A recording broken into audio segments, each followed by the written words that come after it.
नमस्कार शिक्षार्थियों, आप सभी का इस वीडियो सेशन में स्वागत है। मेरा नाम भावना जैन है, ज्योग्राफी की लेक्चरर। आज हम आपके 11th क्लास की फिजिकल ज्योग्राफी का 7 चैप्टर प्राकृतिक संकट तथा आपदाओं के ऊपर चर्चा करेंगे। आपने इससे पहले इस पुस्तक में भारत की स्थिति, भारत की जलवायु, वनस्पति, अफवाह तंत्र, इन सभी चीज़ों को जानने का प्रयास किया। इन शॉर्ट अगर हम कहें तो आपने ये सब जानने का प्रयास किया कि भारत में किस जगह क्या चीज़ है, क्यों है और किस तरह से किस स्वरूप में विद्यमान है। अगर मैं इस अध्याय की बात करूं तो अब इन सभी कारकों के कारण, जलवायु के कारण, किसी जगह किसी भूस्वरूप की स्थिति के कारण, वहाँ पर पाई जाने वाली वनस्पति के कारण किस तरह की घटनाएं घटित हो रही हैं, वो घटनाएं क्यों घटित हो रही है, उनके पीछे क्या कारण है, वो अच्छी हैं या वो बुरी हैं, किस तरह से उनको हम कम कर सकते हैं, उनके प्रभाव को, अगर अच्छे प्रभाव हैं तो हम उनको बढ़ा सकते हैं।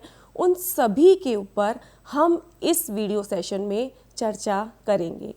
जैसा कि आप देख पा रहे हैं, हमारा जो ये अध्याय है इसका टॉपिक है, हेडिंग है प्राकृतिक संकट तथा आपदाएं। प्राकृतिक संकट क्या होते हैं? प्राकृतिक संकट, जब कोई भी प्रकृति में कोई घटना घटित होती है, कोई भी मौसम का बदलना, मौसम है, जलवायु है, वहाँ पे किस तरह की वनस्पति है, वर्षा कितनी हो रही है, ये सब चीज़ें, या फिर जहाँ पे जलीय आपके हैं, वो सब चीज़ें जब हो रही हैं तो उनके कारण अगर उनकी तीव्रता अधिक हो जाती है तो कई बार मानव जाति के लिए वो संकट का रूप धारण कर लेती हैं, और जब उनसे जन धन को बहुत अधिक हानि होती है तो उसको हम आपदा कहते हैं। प्राकृतिक संकट मतलब कोई भी प्राकृतिक परिघटना अगर हमारे लिए संकट लेकर आती है और उसके कारण जन धन की बहुत अधिक हानि होती है तो उसे हम आपदाएं कहते हैं। जैसा कि हम सभी जानते हैं, एनसीईआरटी बुक में सबसे पहले परिवर्तन के विषय में बताया गया है। परिवर्तन प्रकृति का नियम है। किसी भी स्वरूप में, चाहे वो भूखंडों का स्वरूप हो, चाहे जीवों का स्वरूप हो, चाहे वनस्पति है, चाहे जलवायु है, प्रकृति के हर स्वरूप में परिवर्तन देखने को मिलता है। लेकिन यह परिवर्तन कैसा है, उसकी मात्रा कितनी है, कितनी इंटेंसिटी है और किस स्केल पर हो रहा है, यही तय करता है कि वो परिवर्तन हमारे लिए हानिकारक है या हमारे लिए लाभदायक है। परिवर्तन भूमि और जीवों के विकास की तरह एक क्रमिक या धीमी प्रक्रिया भी हो सकती है।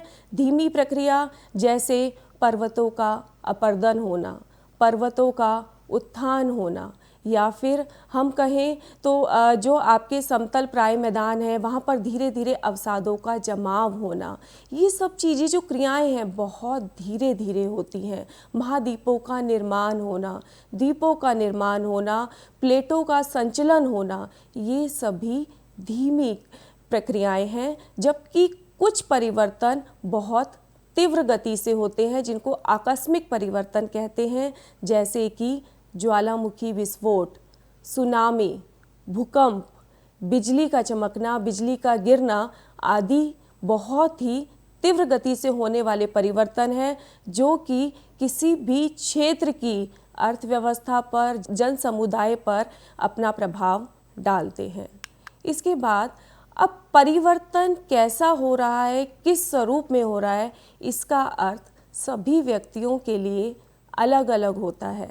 अगर मैं यहाँ पर प्रकृति की और मानव की बात करूँ तो प्रकृति में जो भी परिवर्तन हो रहा है, प्रकृति उसके लिए मूल्य तटस्थ होती है, न्यूट्रल होती है। जैसे मृदा का अपरदन हुआ, भूखंडों का अपरदन हुआ, अपरदन होने के बाद मृदा का दूसरी जगह जमाव हो गया। ये एक निरंतर चलने वाली प्रक्रिया है और प्रकृति पर इसका ना तो कोई अच्छा और ना ही कोई बुरा प्रभाव पड़ता है। लेकिन यही यहाँ पर मानव के परिप्रेक्ष्य की बात करूँ तो यह परिवर्तन मूल्य बोझिल होता है। अर्थात मानव के लिए महत्व इस चीज़ का है कि ये परिवर्तन अच्छा है या ये परिवर्तन बुरा है। जैसे अभी बहुत ठंड है एंड ठंड के बाद अगर थोड़ा सा गर्मियों का मौसम आता है तो ये मानव के लिए अच्छा है। ऋतुओं में परिवर्तन, फलों का पकना, फल पकते हैं, मिठास देते हैं, तो ये परिवर्तन मानव के लिए अच्छा है। लेकिन कुछ परिवर्तन अनपेक्षित और बुरे होते हैं, जैसे जब भूकंप आती है, बाढ़ आती है, तो बहुत ज़्यादा सारी इमारतें अस्त व्यस्त हो जाती हैं, हमारी अर्थव्यवस्था को बहुत नुकसान पहुंचता है।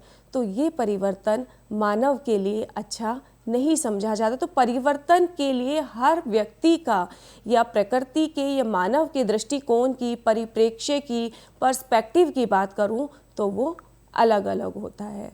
उसके बाद अब जो भी परिवर्तन हो रहा है, अगर वो परिवर्तन जन धन को हानि पहुंचा रहा है, मानव को उसके कारण विनाश हो रहा है, अर्थव्यवस्था का विनाश हो रहा है, तो उसे हम आपदा कहते हैं। अब ये आपदाएं मोटे तौर पर हम इनको दो भागों में बांट सकते हैं। प्राकृतिक निर्मित आपदाएं जो कि प्रकृति में अपने आप घटित होती है, जिनमें बहुत अधिक मानव नहीं कर सकता। मानव निर्मित आपदाएं जो कि मानवीय गतिविधियों के कारण होती हैं। प्राकृतिक आपदाएं जैसे बाढ़ एवं सूखा, भूकंप तथा सुनामी, चक्रवात, लू, भूस्खलन, चक्रवात, हिमस्खलन, मेघ प्रस्फोट, ये सारी ऐसी आपदाएं हैं जो कि प्रकृति में घटित होती हैं और मानव को इसके बारे में अधिक नहीं पता होता एंड मानव इसमें बहुत ज़्यादा कुछ नहीं कर सकता है। जबकि कुछ मानव निर्मित आपदाएं जैसे परमाणु आपदाएं, 1945 में जापान में हिरोशिमा और नागासाकी पे जो परमाणु बम गिराए गए थे। रासायनिक आपदाएं, आज हम बहुत सारी केमिकल फैक्ट्रीज़ हैं, उसमें जब गैसों का रिसाव हो रहा है, भोपाल गैस रिसाव। जैविक आपदाएं कोरोना पैंडेमिक से तो सभी भली भांति प्रचलित है। एक जैविक आपदा, आकस्मिक या अज्ञानता आपदाएं। कुछ आपदाएं ऐसी भी होती हैं जो अचानक से या हमारी किसी भूल की वशीभूत या फिर हो जाती हैं, तो उसे हम आकस्मिक या अज्ञानता आपदाएं पढ़ेंगे। इस वीडियो सेशन में हम इन सभी आपदाओं के ऊपर चर्चा करेंगे। अब इन वीडियोस में डिफरेंट आपदाओं को देख पा रहे हैं। जैसे सबसे पहला चित्र आपका है मृदा सर्पण, मृदा का बहाव। दूसरी वीडियो में आपको ज्वालामुखी का उद्गार हो रहा है। तीसरी में यहाँ पर भूकंप के बारे में दिखाया गया है। भूकंप आया और एकदम सारी यहाँ पे रोड्स वगैरह टूट गई हैं एंड लोगों की मृत्यु भी हो गई है, लोगों को काफ़ी लॉस हुआ है। ऊपर फिर हम जाएं तो ऊपर चक्रवात बन रहे हैं। उसके बाद ऊपर से हम सेकंड में जाएंगे तो वहाँ पे चक्रवात, ऊपर से जब हम सैटेलाइट से इमेज देखते हैं तो किस तरह से चक्रवातों का एक सर्पाकार हमें स्वरूप देखने को मिलता है, किस तरह से वायु राशियाँ आ रही हैं, वो सब दिखाने का प्रयास किया गया है। जबकि सबसे नीचे वाली जो आपकी स्लाइड है उसमें भूकंप जब अगर सागरीय सतह पर आता है तो बड़ी बड़ी तरंगें उठती हैं और ये तरंगें, इनकी ऊंचाई बहुत अधिक होती है और जब ये तटीय क्षेत्रों में पहुंचती हैं तो तटीय क्षेत्रों में पहुंचकर ये जो भी तटीय क्षेत्रों में जो इमारतें होती हैं, जो विभिन्न तरह के क्रियाकलाप किए जाते हैं, उनको ध्वस्त कर देती है। तो इन सभी के बारे में इसमें दिखाया गया है। उसके बाद ये है आपदाओं के प्रकार।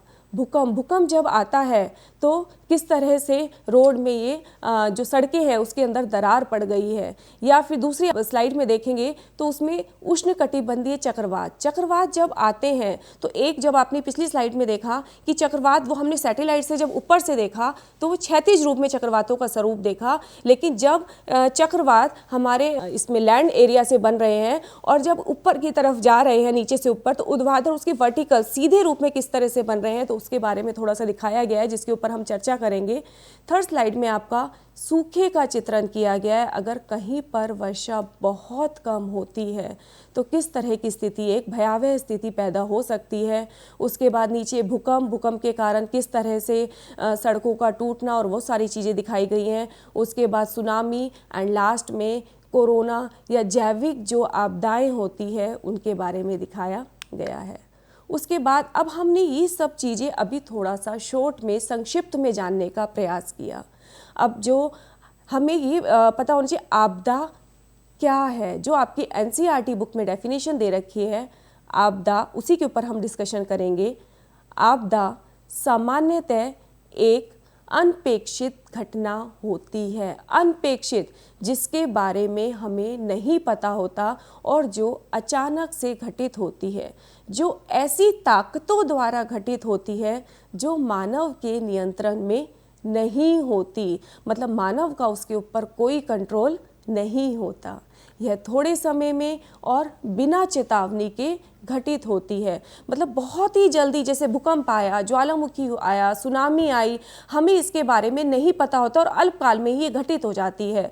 यह बिना चेतावनी के, इसके बारे में मौसम की तरफ से या प्रकृति की तरफ से हमें कोई भी चेतावनी नहीं दी जाती, जिसके कारण मानव जीवन के क्रियाकलाप अवरुद्ध होते हैं।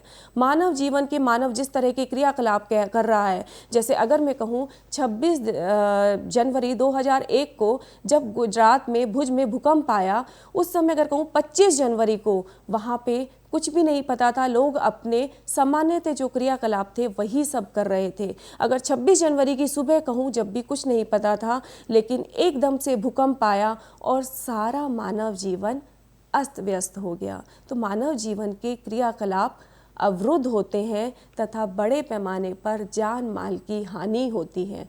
अतः इससे निपटने के लिए हमें सामान्यतः दी जाने वाली वैधानिक आपातकालीन सेवाओं की अपेक्षा अधिक प्रयास करने पड़ते हैं। वैधानिक आपातकालीन सेवाएं जो सरकार के द्वारा इन आपदाओं से निपटने के लिए दी जाती हैं, लेकिन इसके अलावा ये आपदा क्यों घटित हुई, किस तरह से हम इसके प्रभाव को कम कर सकते हैं, इन सभी के लिए हम सबको जागरूक होने की आवश्यकता है।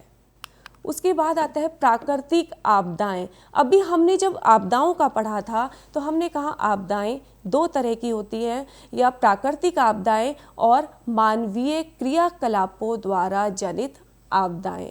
लेकिन अगर मैं इन प्राकृतिक आपदाओं का अध्ययन करूं तो प्राकृतिक आपदाओं को भी आगे हम 4 भागों में बांटकर इसका अध्ययन कर सकते हैं।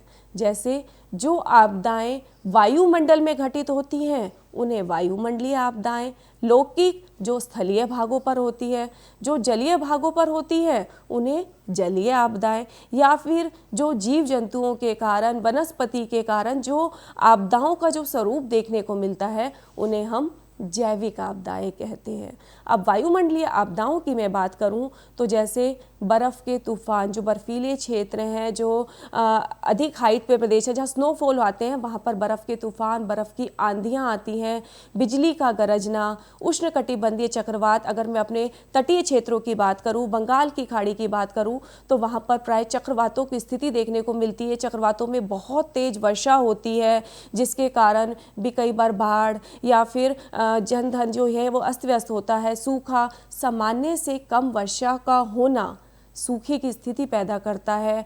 ओले, कई बार क्या होता है वर्षा के साथ कुछ ओले बर्फ़ के कण भी गिरते हैं, जो बड़े बड़े, छोटे या बड़े कैसे ही हो सकते हैं ओले। जब ये ओले जहाँ पर हम जो हमारा कृषि क्षेत्र है वहाँ पर गिरते हैं तो वो वहाँ की कृषि फसलों को ख़राब कर देते हैं। फ्रोस्ट, पाला, शीतलहर, लू, गर्मियों में चलने वाली लू, सर्दियों में चलने वाली शीतलहर आदि, ये सारी परिघटनाएं वायुमंडल में घटित होती हैं एंड कई बार बहुत अधिक इसके कारण विनाश होता है, जिसके कारण इसको हम वायुमंडलीय प्राकृतिक आपदाएं कहते हैं। उसके बाद आपका आता है लौकिक आपदा। लौकिक आपदा जो स्थल भागों पर घटित होती है, जैसे भूकंप, ज्वालामुखी विस्फोट, भूस्खलन। भूस्खलन पर्वतों से बड़े बड़े भूखंडों का नीचे की ओर गिरना। अगर पर्वत से गिर रहा है तो उसे हम भूस्खलन कहते हैं, लेकिन अगर वही चोटियों से गिरता है या ऐसी स्नो कवर्ड जो माउंटेन्स हैं उनके ऊपर से अगर ये नीचे की ओर बहाव होता है तो उसे हम हिमस्खलन कहते हैं। अवतलन, किसी स्थलीय भाग का नीचे की ओर धंस जाना। भूकंप के कारण भी हो सकता है, या फिर ऐसा भी हो सकता है कि किसी पृथ्वी के किसी भूभाग में हम खनन कर रहे हैं और खनन बहुत अधिक हो गया है, तो उसके कारण भी कई बार वो भाग नीचे की ओर धंस जाता है, अवतलन, जिसके कारण डिफरेंट डिजास्टर्स देखने को मिलते हैं। मृदा क्षरण, मृदा का अपरदन होना। फिर उसके बाद जलीय आपदाओं की अगर हम बात करें, बाढ़ों का आना, ज्वारीय लहरें, महासागरों का जल दिन में एक बार ऊपर की ओर उठता है, एक बार नीचे की ओर गिरता है, ज्वार। लेकिन कई बार जब ये लहरें तटवर्ती क्षेत्रों में पहुंचती हैं तो बहुत ज़्यादा नुकसान पहुंचाती हैं। महासागरीय धाराएं भी क्या है, ये भूमध्य रेखा से ध्रुवों की ओर और ध्रुवों से भूमध्य रेखा की ओर लगातार प्रवाहित होती रहती हैं। लेकिन कई बार कुछ दूसरी परिघटनाओं के कारण ये महासागरीय धाराएं परिवर्तित हो जाती हैं, जैसे कि अल नीनो, ला नीना इफेक्ट के बारे में सबने सुना होगा। तूफान, महोर्मी, जब सागरीय क्षेत्रों में आपके चक्रवात आते हैं, उस समय कई बार चक्रवात के समय तेज हवाएं चलती हैं, तो जो आपके सागरीय क्षेत्रों में जो लहरें हैं, जो तरंगे हैं, वो भी तटवर्ती क्षेत्रों में पहुंचकर बहुत नुकसान पहुंचाती हैं, जिसे हम तूफान, महोर्मी कहते हैं। सुनामी, जब सागरीय क्षेत्रों में भूकंप आता है तो उसके कारण जो एनर्जी रिलीज होती है, बड़ी बड़ी तरंगे उठती हैं, जिसे हम सुनामी कहते हैं। इसी तरह जैविक आपदाएं, जैसे अभी आपने टिड्डियों के आक्रमण, उसके बारे में आपने सुना होगा कि बहुत बड़ी मात्रा में टिड्डियां, लाखों की तादाद में टिड्डियां विभिन्न क्षेत्रों में जा रही थी और एग्रीकल्चरल जो हमारी क्रॉप्स थी, जो कृषि फसलें थी, उनको बहुत अधिक नुकसान पहुंचा रही थी। पंजाब में, हरियाणा में, राजस्थान में, महाराष्ट्र में, विस्तृत क्षेत्रों में इन टिड्डियों ने नुकसान पहुंचाया था। तो इसके लिए भी विभिन्न उपाय करके इन टिड्डियों के संक्रमण को रोकने के प्रयास किए गए। Viral flu, bird flu, dengue आदि, इनका भी कई बार हम प्रकोप देखने को मिलता है। अगर फिलहाल में अभी वर्तमान की बात करूं तो कोरोना का जो प्रभाव है वो भी एक जैविक आपदा का ही रूप है, जो कि वर्ल्ड वाइड फैला हुआ है और जिसके कारण बहुत ज़्यादा लोगों की जानें जा रही है। उसके बाद नेक्स्ट आता है आपका प्राकृतिक आपदाओं का वर्गीकरण। पूरे विश्व में लोग भिन्न भिन्न प्रकार की आपदाओं को अनुभव करते हैं और उनका सामना करते हुए इन्हें सहन करते हैं। प्राकृतिक आपदाओं से कुशलता से निपटने के लिए, दक्षता से निपटने के लिए उनकी पहचान और वर्गीकरण को एक प्रभावशाली एवं वैज्ञानिक कदम समझा जा रहा है। भारत में दी गई सभी प्राकृतिक आपदाएं घटित हो चुकी है। इन आपदाओं के कारण भारत में हर साल हजारों लोगों की जान होती है और करोड़ों रुपए का माली नुकसान होता है।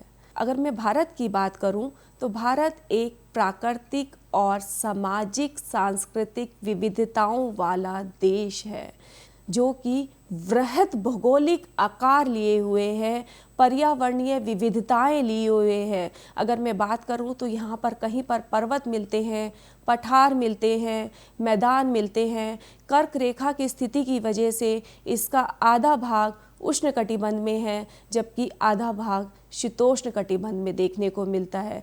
भारत की समुद्री सीमा बहुत लंबी है। समुद्री सीमा के प्रभाव के कारण भी भारत की जलवायु में पर्याप्त विभिन्नताएं देखने को मिलती है। भारत की अगर बात की जाए तो वहाँ पर सांस्कृतिक बहुलता भी देखने को मिलती है। हर प्रदेश की, हर राज्य अपनी एक सांस्कृतिक विशिष्टता लिए हुए है, जिसकी वजह से भारत को भारतीय उपमहाद्वीप और अनेकता में एकता वाली धरती के नाम से जाना जाता है। व्यापक आकार, प्राकृतिक परिस्थितियों में विभिन्नता, लंबे दौर में उपनिवेशन। अब भारत क्या है, बहुत काफ़ी लंबे समय तक ब्रिटिशर्स का या फ्रांसीसी विभिन्न शक्तियों का, यूरोपीय शक्तियों का उपनिवेश रहा है।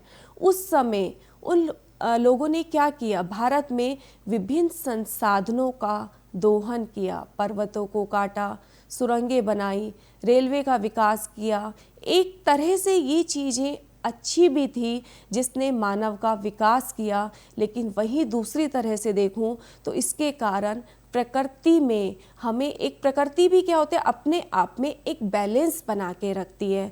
अगर कहीं पर कटाव हो रहा है, पर्वतों का कटाव, पर्वतों का अपरदन हो रहा है, तो वहीं उसका निक्षेपण भी हो रहा है। ये एक बैलेंस बना के रखती है। लेकिन जब मानवीय गतिविधियां होती है, मानवीय गतिविधियों के कारण कई बार ये बैलेंस प्रभावित होता है और हमें विभिन्न आपदाओं के रूप में हमें इसको झेलना पड़ता है। अभी भी जारी सामाजिक भेदमूलन और बहुत अधिक जनसंख्या की वजह से, अब अधिक जनसंख्या है तो क्या है, मांग अधिक है, संसाधनों की खपत अधिक है, जंगलों को काटा जा रहा है, हमें कृषि भूमि की अधिक आवश्यकता है, जिसकी वजह से दूसरी विभिन्न आपदाओं का स्वरूप देखने को मिल रहा है। तो एक तरह से हम कह सकते हैं कि इन प्राकृतिक आपदाओं के लिए, हालांकि ये प्रकृति में घटित हो रही है और ये हम इसके लिए बहुत ज़्यादा कुछ नहीं कर सकते, लेकिन जितनी इसके लिए प्रकृति जिम्मेदार है उतना ही मानव भी जिम्मेदार है। और अगर सही अर्थों में माना जाए तो मानव ज़्यादा जिम्मेदार है, क्योंकि मानव जो भी क्रियाकलाप करता है, गतिविधियां करता है, उसके प्रकृति में बहुत जल्दी परिवर्तन देखने को मिलते हैं, जिसका प्रभाव बहुत ही अधिक विकट या विकराल होता है, जिस सभी के बारे में हम अभी अध्ययन करेंगे। अभी तक हमने जाना कि भारत में प्राकृतिक आपदाओं का स्वरूप कैसा है, क्या वर्गीकरण है, प्राकृतिक आपदाएं क्या होती है, संकट क्या होता है। अब प्राकृतिक आपदाएं कौन कौन सी है और उनसे किस तरह से निपटा जा सकता है, उसके लिए कौन जिम्मेदार है, क्यों घटित होती है, उन सभी का अध्ययन हम अब अपने अगले वीडियो में करेंगे। धन्यवाद।